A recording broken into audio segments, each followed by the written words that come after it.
हाँ बेटा फराज, काम कैसा चल रहा है? बस बाबा ठीक ही चल रहा है।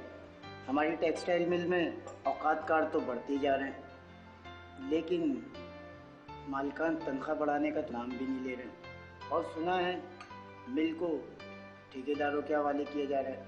ठेकेदारों के हवाले कर रहे हैं? क्या मतलब हुआ इसका? इसका मतलब ये बाबा कि तनख्वाहें अगले माह से ठेकेदार देगा और नए सिरे से सबकी तनख्वाहों को तय किया जाएगा। लेकिन कुछ इंतज़ामिया के लोगों से पता चला है कि ठेकेदार नई तनख्वाहों में कुछ कमी करेगा। और सोने पे सुहागा ये बाबा कि औकातकार तो पहले ही 10 घंटे से बढ़ाकर 12 घंटे कर दिए गए। ऐसी सूरत में क्या किया जाए, कुछ समझ में नहीं आ रहा। आखिरकार तनख्वाहें कितनी कम की जाएंगी? कुछ ठीक मालूम नहीं बाबा, लेकिन मेरा ख्याल है कि हुनरमंद मजदूरों को 13,000 से कम करके 11,000 कर दिया जाएगा और गैर हुनरमंद मजदूरों को 6,000 से कम करके 5,000 कर दिया जाएगा। भाई ये तो सरासर खिलाफ वर्जी है हुकूमती कानून की, लेबर लॉस की वायलेशन है ये तो। बाबा खिलाफ वर्जी तो है, लेकिन ठेकेदार तनख्वाह तो 5,000 देगा गैर हुनरमंद को, लेकिन दस्तखत उससे 7,000 पर लेगा। ऐसी सूरत में कागजात का तो पेट भर जाएगा, लेकिन हमारे मजदूर भाई और पीछे हो जाएंगे। लेकिन मेरा ख्याल है आप लोगों को इस नाइंसाफी के खिलाफ लेबर कोर्ट में जाना चाहिए। तमाम मिल मजदूरों को लेबर कोर्ट में जाके अपील करनी चाहिए। बाबा हाँ जाना तो चाहिए, लेकिन सारे मजदूर खौफजदा हैं कि अगर मालिकान को पता चल गया तो वो उसी दिन उनको निकाल देंगे, और ऐसी सूरत में कौन कोर्ट जाएगा। अच्छा बाबा मैं चलता हूँ। ओके बेटा, अल्लाह हाफिज, अपना ख्याल रखना।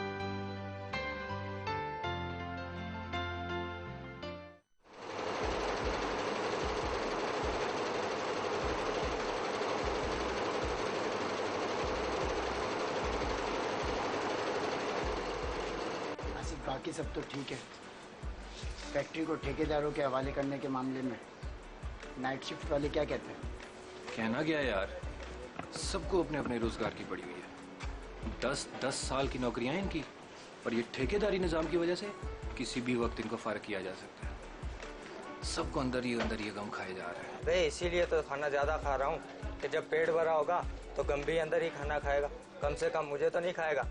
तो भाई तू ज्यादा फिक्र मत किया कर, कम से कम गम तुझे नहीं खाता। तुझे खाकर गम ने दुनिया में नापैद होना है क्या? अबे तो गम तेरे जैसे जिंगर खाता है क्या?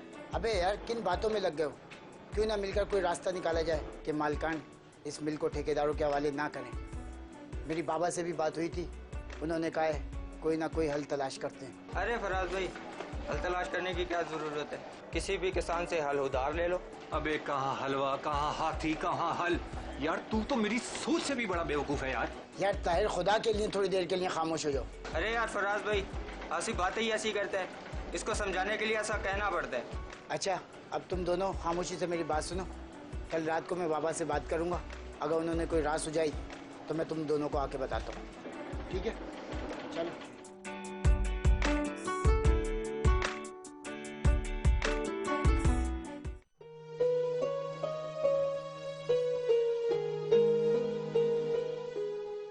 शाजिया, अभी हमारी शादी नहीं हो सकती।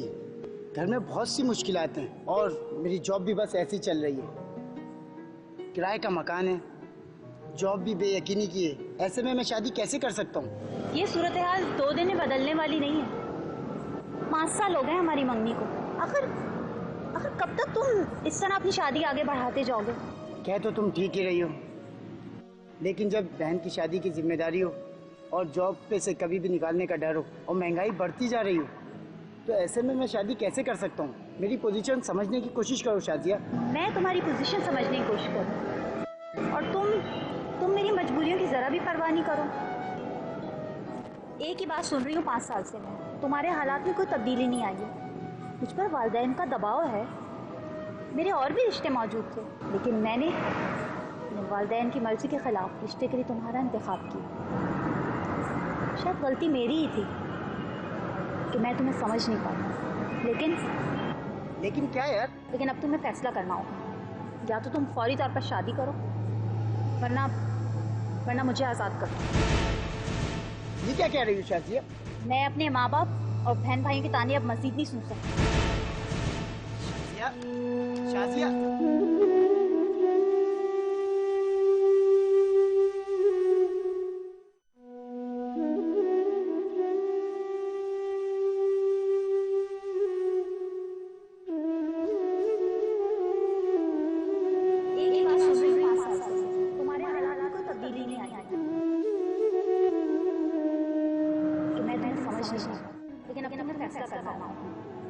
तुम फौरी तौर पर शादी करो, वरना मुझे आजाद कर दो।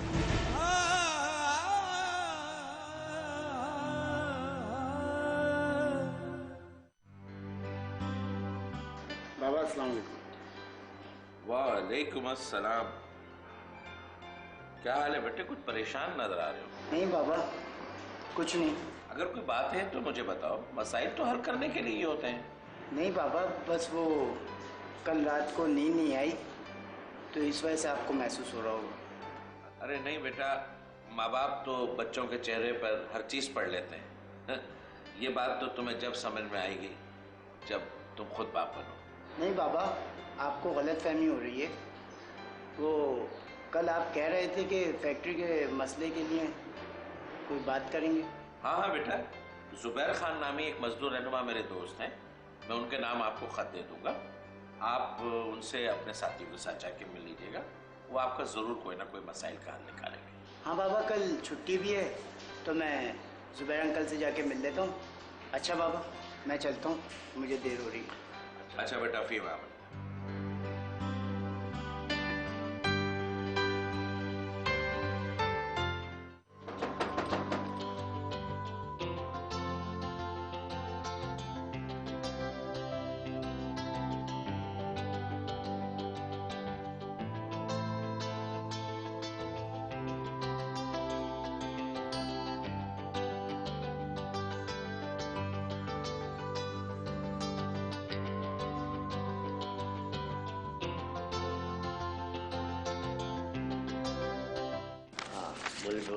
सर, हम तीनों एक टेक्सटाइल मिल में काम करते हैं। वहाँ की इंतज़ामिया मिल को ठेकेदारों के हवाले करना चाहती है। सर, अगर उन्होंने ऐसा कर दिया तो मज़दूरों के लिए बहुत मुश्किलात हो जाएंगी। क्या मसाइल पैदा हो जाएंगे? सर, हमारी तनख्वाहें कम हो जाएंगी, जॉब गैर यकीनी हो जाएगी और कंपनी से मिलने वाला मेडिकल वो भी ख़त्म कर दिया जाएगा। मिल में कितनी तादाद है मजदूरों की? सर, वर्कर्स की तादाद जो है 300 है या उससे ज़्यादा ही समझें आप। उसमें मुस्तकिल कितने हैं? मुस्तकिल वर्कर की तादाद तो बिल्कुल ना होने के बराबर है सर। मुस्तकिल वर्कर 30-35 साल पुराने हैं और उनमें से भी अब उनकी तादाद कम होकर सिर्फ 15 रह गई है, बाकी सब रिटायर हो चुके। क्या आपके मिल में कोई यूनियन वगैरह है? नहीं सर, हमारी फैक्ट्री में मशीनें हैं, धागे हैं, सब कुछ है और बेजुबान वर्कर हैं, और अगर नहीं है तो सिर्फ एक यूनियन नहीं है सर। अच्छा, आपके मिल में कभी यूनियन बनाने की कोशिश की किसी ने? नहीं सर, हम कहाँ यूनियन बना सकते हैं, और अगर ऐसा सोचा भी जाए तो उसको जॉब से निकाल दिया जाता है। चंद साल पहले इस तरीके की कोशिश की गई थी तो उन वर्कर्स के अभी तक ड्यूज़ भी क्लियर नहीं किए गए और उनका केस भी कोर्ट में चल रहा है। अच्छा, मैंने ये आपका ख़त भी जो दिया पढ़ लिया और मैं इंशाल्लाह सारी चीज़ें आपकी समझ में गया हूँ। और आप ऐसा करें, एक हफ्ते के बाद जो है तशरीफ लाएँ, मैं आपके मसले पर कुछ ना कुछ सोचता हूँ। ठीक है सर।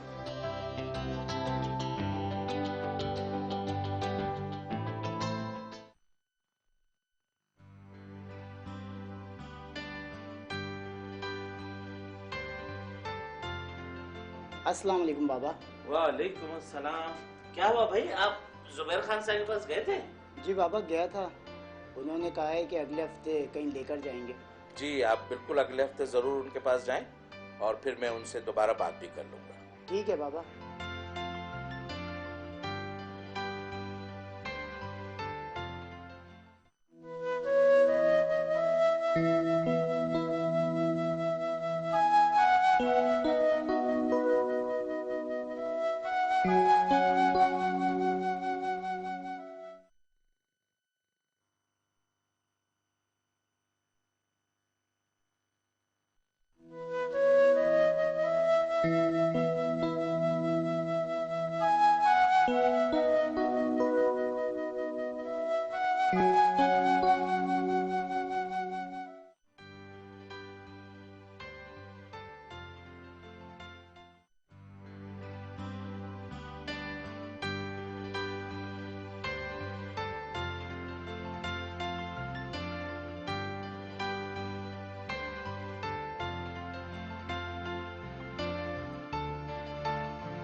करामा साहब, काफ़ी अर्सा हुआ आपसे मुलाकात नहीं हुई थी।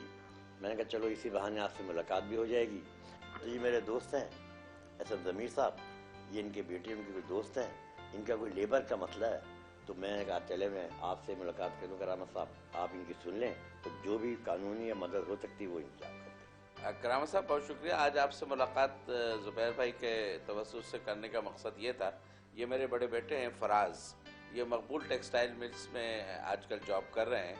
वहाँ पर उनको और उनके साथियों कुछ मेहनत कशों के हवाले से और मज़दूरों के हवाले से कुछ मसाइल दरपेश हैं, ठेकेदारी निज़ाम है या जबरी मशक्क़त। तो आप के पास हम हाजिर हुए हैं कि आप इनकी रहनुमाई फरमाइए। सर हम टेक्सटाइल मिल में मुलाजिम हैं और हमारी मिल में ठेकेदारी निज़ाम आ गया है। हमारे वर्किंग आवर्स बढ़ा दिए गए हैं और हमारी तनख्वाहें कम कर दी गई हैं, जिसकी वजह से हम आपके पास आएँ तो आप हमारी कुछ रहनुमाई करें इस मामले। ठेकेदारी निज़ाम जो है वो इस वक्त पूरे मुल्क में बड़े पैमाने पे जो है वो नाफिज है और ये बुनियादी तौर पर गैर कानूनी तरीके से नाफिज होता है। ख़ास तौर पे टेक्सटाइल के जो कारखाने हैं वहाँ तो 70% से ज़्यादा वर्कर जो हैं वो इस निज़ाम के तहत हैं। कानून में ये है कि अगर आर्जी नौयत के काम हों तो आर्जी बुनियादों पे वर्कर्स को रखा जा सकता है, बराए रास्त भी एम्प्लॉयर रख सकता है या किसी और के ज़रिए, लेकिन वो काम 9 महीने से ज़्यादा नहीं चलने वाला हो तो आर्जी नौयत का काम समझा जाएगा। वरना जो मुस्तकिल नौयत के काम हैं वहाँ 3 महीने गुजरने के बाद वर्कर को मुस्तकिल करना होता है, फिर उसके वो तमाम कानूनी हुकूक कायम हो जाते हैं। तो उसको बाईपास करने के लिए जो है बहुत से मालिकान जो हैं ये तरीका इख्तियार करते हैं कि मुलाजिम रखने का काम ठेकेदारों के हवाले कर देते हैं। ये ठेकेदार असल में उनके मुलाजिम ही होते हैं, लेकिन वो उनके साथ एक कॉन्ट्रैक्ट करके और दिखाते हैं कि ये मुलाजिम हमने बराए रास्त नहीं रखे हैं, ये ठेकेदार के हैं, इसलिए उनकी जिम्मेदारी जो है वो जो असल मालिक है उस पर नहीं आएगी कि उनके कानूनी हुकूक उसने अदा करने। तो जो तमाम बुनियादी हुकूक हैं वर्कर्स के, जिसमें जो फैक्ट्रीज एक्ट के तहत हफ्ते में एक बातनख्वाह छुट्टी होनी चाहिए, सालाना छुट्टी होती है, बीमारी की छुट्टी होती है, इत्तेफाकी छुट्टी होती है, वर्कर्स को रजिस्टर कराना पड़ता है सोशल सिक्योरिटी से, बुढ़ापे की पेंशन के इदारे से। इसी तरह वर्कर्स का साल पूरा हो जाए तो उनको 1 साल में एक लाजमी बोनस देना पड़ता है और जो कानून के मुताबिक दूसरी सहूलतें वो देनी पड़ती हैं। तो जब ये ठेकेदारी निज़ाम नाफिज हो जाए तो सिवाय जो तनख्वाह उनको मिल रही है वो भी 8 घंटे के काम की दिन नहीं होता है, बल्कि 12-14 घंटे उनसे काम कराया जाता है और जो कम से कम उजरत नाफिज होती है वो 8 घंटे से उनको नहीं मिल रही है, वो 12 घंटे काम करके मिल रही है। तो ना सिर्फ ये कि वर्कर्स का बुनियादी हुकूक पामाल होते हैं, उनको माली नुकसान होता है, वो अदम जो है वो तहफ़्फ़ुज़ का शिकार रहते हैं, वो अपनी तंजीम नहीं बना सकते हैं। तो ये तमाम जो उनके इसके असरात हैं वो बहुत ही मनफी हैं तमाम वर्कर्स के लिए। एक कारखाने में 1000 लोग काम कर रहे हैं, अगर 700-800 ठेकेदारों के ज़रिए भर्ती हों तो जो बाकी 200 हैं उनकी कोई ताकत नहीं होती कि वो अगर यूनियन बना भी लें तो अपना कोई हक हासिल करें। तो ये गैर कानूनी है, इसको चैलेंज किया जा सकता है, अपनी इज्तिमाई ताकत से भी चैलेंज करना चाहिए और कानूनी तौर से भी इसको चैलेंज करना चाहिए। तो शर्त ये है कि जो वर्कर हैं वो इकट्ठा हों और फिर इकट्ठे होके ये एक्शन लेने को तैयार हों पुरअमन तरीके से और कानूनी तरीके से। तो अगर इसके लिए तैयार होंगे तो हम आपके साथ कानूनी मुआवनत के लिए भी तैयार हैं। हम ऐसे वकील हैं, हमारे साथी हैं जो आपका लेबर कोर्ट में केस कर सकते हैं और उसके अलावा अखबारात के ज़रिए, मीडिया के ज़रिए इस केस को पब्लिक में लाया जाए तो एक प्रेशर जो है उन मालिकान के ऊपर भी आए और जो हुकूमती इदारे हैं, लेबर डिपार्टमेंट हैं, वो अपनी जिम्मेदारी पूरी करें और इनके हुकूक का तहफ़्फ़ुज़ करें। सर हमारी मिल में औकात कार बढ़ते जा रहे हैं। तो मैं आपको ये बताऊं कि बहुत सारे लोगों को मालूमात नहीं होती कि लेबर क़वानीन क्या हैं। अगर आपके यहाँ ऐसा मसला है जो आप बता रहे हैं तो बिल्कुल वो गलत कर रहे हैं। कहीं भी कानून की खिलाफ वर्जी करते हुए औकात कार को बगैर ओवर टाइम दिए हुए उनसे ज़्यादा नहीं लिया जा सकता। اور اس کے لیے آلریڈی قانون موجود ہے کہ کم از کم تنخواہ مزدوروں کی یعنی آن اسکل لیبر کی جو غیر ہنرمند افراد ہیں ان کی تنخواہ 7,000 روپے ہیں اور 7,000 روپے سے وہ کم دے ہی نہیں سکتے ہیں، نمبر 1۔ دوسری بات یہ ہے کہ اگر آپ سے اوقات کار زیادہ لیے جا رہے ہیں 8 گھنٹے سے تو پھر وہ پابند ہیں کہ آپ کو اوور ٹائم دیں۔ تو انشاءاللہ آپ ریٹن میں مجھے دے دیں اور میں انشاءاللہ اس مسئلے کو احسن طریقے سے انشاءاللہ میں حل کراؤں گا۔ میں یہ آپ کو یقین دلاتا ہوں کہ آپ کے ساتھ کوئی زیادتی نہیں ہوگی۔ صورتحال یہ ہے کہ تنخواہ جو ہے وہ کم دی جاتی ہے اور دستخط جو ہے وہ زیادہ اماؤنٹ پہ لے لیے جاتے ہیں، تو اس حوالے سے آپ کی پالیسیز کیا کہتی ہیں؟ کم مئی 2010 کو یہ دوبارہ لیبر پالیسی کا اعلان ہونے والا تھا اور یہ منیمم ویجز کا مسئلہ آیا تو یہ بات سامنے رکھی گئی کہ بہت سارے کمپنیز میں یہ منیمم ویجز پہ عمل درآمد نہیں ہوتا ہے، تو اس کے لیے یہ طے کیا گیا کہ ابھی مزدوروں کو، تمام مزدوروں کو تنخواہیں ملا کریں گی بینک کے تھرو اور چیک کے تھرو۔ سر ہماری مل میں جو ٹھیکیداری نظام آ گیا ہے، کہا ہے اور کیا ہے اور کر رہے ہیں تو بالکل غلط ہے، اسی لیے کہ ایک قانون موجود ہے اس ملک میں کہ وہ اس کا امپلیمنٹیشن تمام اداروں پہ ہوتا ہے، چاہے اس ادارے کا مالک خود چلا رہا ہو یا کانٹریکٹر چلا رہا ہو، لیکن اس کی تمین ہے، جیسے کہ سوشل سیکیورٹی ہے، UBI کا قانون ہے، ورکر ویلفیئر بورڈ ہے، منیمم ویجز کا ہے، ہیلتھ اینڈ سیفٹی کا ہے، یہ تمام چیزیں اس کانٹریکٹر لاگو ہوتے ہیں اور یہ وہاں پر یونین سازی کا حق ہے ان کو، وہ یونین بھی بنا سکتے ہیں، وہ تمام چیزیں قانون جو اجازت دیتا ہے ایک اونر کے اس مزدور کو، وہی تمام چیزیں امپلیمنٹ ہوتی ہے اس پہ وہ جو کانٹریکٹر کے لیبر پہ۔ تو یہ آپ کے اطلاع کے لیے بھی ایسا ہے تو انشاءاللہ اس کو ہم پابند کریں گے کہ آپ کے جاب کو بھی سیکیورٹی دیں، آپ کو جو ویجز ہیں وہ بھی برابر دیں، آپ کی جتنی فیسلٹیز کے آپ حقدار ہیں وہ تمام فیسلٹیز آپ کو دیں، اس کا وہ کانٹریکٹر پابند ہیں۔ اگر کہیں بھی اس پہ عمل درآمد نہیں ہے تو میں تمام لوگوں سے میری درخواست ہے کہ اب تک رسائی کرے اور اس کو انشاءاللہ ہم یقینی بنائیں۔ مرزا صاحب، غربت کے اس عالم میں جب لوگ خودکشیاں کر رہے ہیں بھوک سے تنگ آ کر کے، آپ یہ سمجھتے ہیں کہ 7,000 میں ایک غریب مزدور اپنی چھوٹی سی فیملی کے اخراجات بھی پورے کر سکتا ہے؟ بالکل جناب، میں اس کو بالکل ایگری کرتا ہوں اور اس میں کوئی قباحت بھی نہیں کہ جو گراؤنڈ ریئلٹیز ہیں، ہم سمجھتے ہیں کہ 7,000 روپے بہت کم ہے۔ اب یہ تھا نواز صاحب، یہ آج کل میڈیکل کا مسئلہ ایسا ہے کہ میڈیکل جو ہے تمام فیکٹری والے اور میل والے اس طریقے سے نہیں دے پا رہے، تو آپ کیا کر رہے ہیں؟ میڈیکل سائٹ پہ جو بہت سارے لوگوں کو علم بھی نہیں ہوتا ہے، لیکن میں اس کی وضاحت ضرور کروں گا کیونکہ ہم نے کافی کام کیا ہے اس سلسلے میں، اور جیسے آپ نے کہا کہ ہم اسی طبقے سے لوگ ہیں تو لوگ زیادہ وہ توقع رکھتے ہیں ہم سے، تو آتے ہی ہم نے جب وہ رجسٹر اٹھا کے دیکھا کہ ہمارے سوشل سیکیورٹی نے پورے سندھ میں کتنے لوگ رجسٹر ہے تو ہمیں یہ پتہ چلا کہ یہاں 43 سال میں صرف 4.25 لاکھ لوگ رجسٹر ہوئے۔ اس کے بعد پھر اس عمل کو میں نے آگے بڑھایا، ہر مہینے میں ڈائریکٹرز کی میٹنگ کرتا ہوں اور ان کو ٹارگٹ دیتا ہوں، اور اللہ کا کرم ہے، آپ کو یہ سنتے ہوئے خوشی ہوگی کہ اس وقت ہم نے کوئی 2.25 لاکھ لوگوں کا اس میں اضافہ کیا، رجسٹر ورکرز کی۔ لوگ اس میں اگر آپ ان کے ماں باپ اور ان کی وائف اور 4-5 بچے لیں تو یہ تعداد ہو جائے 15 سے لے کے 18 لاکھ تک یہ تعداد ہو جاتی ہے۔ اتنے لوگوں کو ہم سوشل سیکیورٹی میں لے آئے ہیں۔ بہت شکریہ۔